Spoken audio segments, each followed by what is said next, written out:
ಎಲ್ಲರಿಗೂ ನಮಸ್ಕಾರ ರೀ. ರಿಯಾಸ್ ಕಿಚನ್ಗೆ ಸ್ವಾಗತ. ಇವತ್ತು ನೀವು ನೋಡ್ತಾ ಇರಬಹುದು ರೀ, ನಾನಿಲ್ಲಿ ಒಂದು ಬಾಳೆಕಾಯಿಯನ್ನು ಈ ಥರನೇ ಕಟ್ ಮಾಡಿ ಇಟ್ಕೊಂಡಿದ್ದೀನಿ ರೀ. ಅಂದರೆ ನಾವು ಇದು ಮಾಡೋದು ನೋಡ್ರಿ, ಪಲ್ಯ ಮಾಡೋ ಬಾಳೆಕಾಯಿ ರೀ. ತುಂಬ ಚೆನ್ನಾಗಿರುತ್ತೆ, ಒಳ್ಳೆ ಟೇಸ್ಟ್ ಆಗಿರುತ್ತೆ ರೀ. ಚಪಾತಿಗೆ ರೊಟ್ಟಿಗೆ ಇದೊಂಥರ ಒಳ್ಳೆ ಒಂದು ಕಾಂಬಿನೇಷನ್ ಆದಂತಹ ಇದು ಪಲ್ಯವನ್ನು ಮಾಡಿ ತೋರಿಸ್ತಾ ಇದ್ದೀನಿ ರೀ. ಇದು ಒಂದು ವೆಜಿಟೇಬಲಲ್ಲಿ ನೋಡ್ಬೋದು. ನಮ್ಮ ಚಾನಲ್ಗೆ ಯಾರು ಹೊಸದಾಗಿ ಸಬ್ಸ್ಕ್ರೈಬ್ ಮಾಡಿರಿ ಅವರಿಗೆಲ್ಲರಿಗೂ ಧನ್ಯವಾದಗಳನ್ನು ತಿಳಿಸ್ತೀನಿ ರೀ.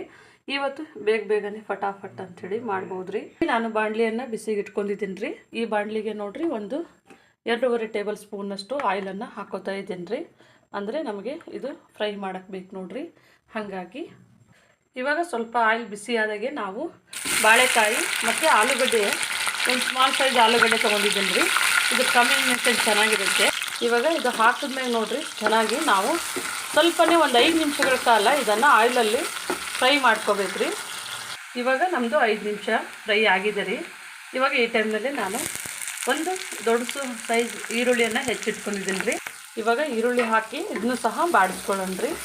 ತುಂಬ ಚೆನ್ನಾಗಿರುತ್ತೆ, ಒಳ್ಳೆ ಟೇಸ್ಟ್ ಇರುತ್ತೆ. ಇದು ಸ್ವಲ್ಪ ಆಯಿಲಲ್ಲಿ ಫ್ರೈ ಆಗಿದ್ದು ನೋಡಿರಿ, ತುಂಬ ಒಳ್ಳೆ ಟೇಸ್ಟ್ ಕೊಡುತ್ತೆ. ಒಂದು ಈರುಳ್ಳಿ ಒಂದು ಸ್ವಲ್ಪ ಫ್ರೈ ಆಗಿದೆ ರೀ. ಇವಾಗ ನೋಡಿರಿ ನಾನು ಇಲ್ಲಿ ಕ್ಯಾಪ್ಸಿಕಮ್ಮು, ಯೆಲ್ಲೋ ಕಲರ್ ಕ್ಯಾಪ್ಸಿಕಮ್ ಸಿಕ್ಕಿದೆ, ಗ್ರೀನ್ ಕಲರ್ ಕ್ಯಾಪ್ಸಿಕಮ್ ಸಿಕ್ಕರೆ ಅದನ್ನು ಹಾಕ್ಕೋಬೋದು ರೀ.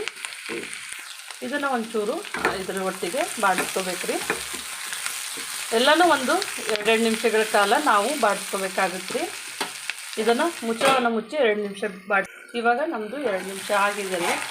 ಸ್ವಲ್ಪನೇ ನಾವು ಇದಕ್ಕೆ ಉಪ್ಪನ್ನು ಹಾಕ್ತಾಯಿದ್ದೀನಿ. ಒಂದು 1/4 ಚಮಚದಷ್ಟು ಉಪ್ಪನ್ನು ಹಾಕ್ತಾಯಿದ್ದೀನಿ. ಉಪ್ಪು ಹಾಕಿದ್ರೆ ಬೇಗ ಬೇಯುತ್ತೆ ರೀ.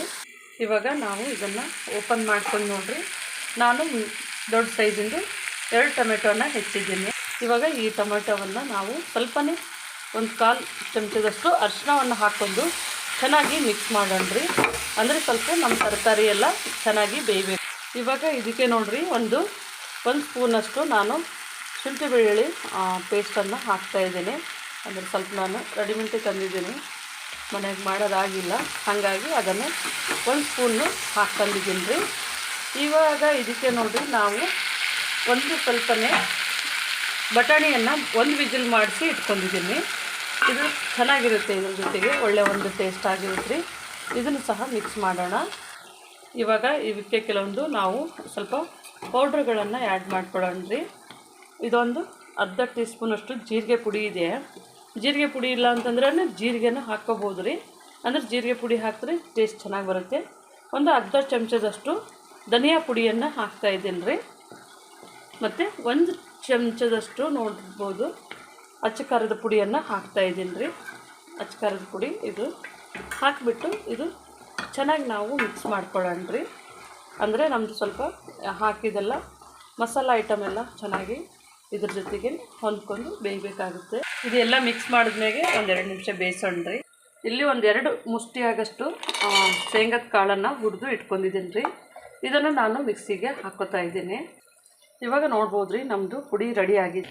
ಪುಡಿ ನಮ್ಮದು ತುಂಬ ನೈಸ್ ಆಗಿರಬಾರ್ದು ರೀ, ಸ್ವಲ್ಪನೇ ತರಿಯಾಗಿ ಇರಬೇಕು. ನೋಡ್ಬೋದು ಇವಾಗ ನಾವು ಇದಕ್ಕೆ ಪುಡಿ ಹಾಕೋಣ. ನೋಡ್ಬೋದು ಈಗ ಇದನ್ನು ನಾವು ಚೆನ್ನಾಗಿ ಮಿಕ್ಸ್ ಮಾಡ್ಕೊಳ್ಬೇಕಾಗುತ್ತೆ ರೀ. ಇದ್ರ ಜೊತೆಗೆ ಚೆನ್ನಾಗಿ ನಮ್ಮದು ಇದ್ರ ಒಟ್ಟಿಗೆ ಚೆನ್ನಾಗಿ ಹಿಡಿಬೇಕಾಗತ್ತೆ ರೀ. ಅಂದರೆ ಒಳ್ಳೆ ಟೇಸ್ಟ್ ಬರುತ್ತೆ ನಮಗೆ. ಲಾಸ್ಟು ಇವಾಗ ಒಂದು 2 ನಿಮಿಷಗಳ ಕಾಲ ಇಟ್ಟು ಬೇಯಿಸಿದ್ರೆ ಸಾಕು. ಇವಾಗ ನಮ್ಮದು 2 ನಿಮಿಷ ಆಗಿದೆ ರೀ. ಇದು ತುಂಬ ಬಿಸಿ ಇದೆ. ನಾವು ಇದನ್ನು ಚೆನ್ನಾಗಿ ನೋಡ್ಬೋದು, ನಮ್ಮದು ತಳ ಹಿಡ್ದಿಲ್ಲ ರೀ. ಅಂದರೆ ನಾವು ಕಡಲೆಕಾಯಿ ಬೀಜ ಹಾಕಿರ್ತೀವಿ ನೋಡಿರಿ, ಅದು ಎಣ್ಣೆ ಬಿಟ್ಕೊಂಡಿರ್ತದೆ. ನೋಡ್ಬೋದು ತುಂಬ ಡ್ರೈ ಇದೆ. ನಿಮಗೆ ಗೊಜ್ಜು ಥರ ಬೇಕಾದರೆ ಒಂದಿಷ್ಟು ನೀರು ಹಾಕ್ಕೊಂಡು ಗೊಜ್ಜು ಥರ ಮಾಡ್ಕೋಬೋದು. ನಾನು ಇದು ಚಪಾತಿ ಒಟ್ಟಿಗೆ ಅಂಥೇಳಿ ನಾನು ನೀರೇನು ಆ್ಯಡ್ ಮಾಡಿಲ್ಲ. ಇವಾಗ ನಮ್ಗೆ ರೆಡಿಯಾಗಿದೆ. ನಾನು ಸ್ಟವನ್ನು ಆಫ್ ಮಾಡ್ಕೊತಾ ಇದ್ದೀನಿ ರೀ. ಲಾಸ್ಟಿಗೆ ಕೊತ್ತಂಬರಿ ಸೊಪ್ಪು ಹಾಕ್ಬೋದು, ನನ್ನ ಕಡೆ ಇಲ್ಲಂತೆ ಸ್ಕಿಪ್ ಮಾಡಿದ್ದೀನಿ. ನೋಡ್ಬೋದು ರೀ, ನಮ್ಮದು ನಾನು ಚಪಾತಿ ಒಟ್ಟಿಗೆ ಕಾಂಬಿನೇಷನ್ ಚೆನ್ನಾಗಿರುತ್ತೆ ಅಂಥೇಳಿ ಈ ಒಂದು ಪಲ್ಯವನ್ನು ಮಾಡಿದ್ದೇನೆ. ನೀವು ನಮ್ಮ ಮನೆಯಲ್ಲಿ ಇದೇ ಥರನೇ ಮಾಡ್ಕೊಳ್ಳಿ. ನಮ್ಮ ಚಾನಲನ್ನು ಸಬ್ಸ್ಕ್ರೈಬ್ ಮಾಡಿ, ಲೈಕ್ ಮಾಡಿ, ಶೇರ್ ಮಾಡಿ. ನಮ್ಮ ವಿಡಿಯೋನ ನೋಡಿದ್ದಕ್ಕಾಗಿ ಧನ್ಯವಾದಗಳು.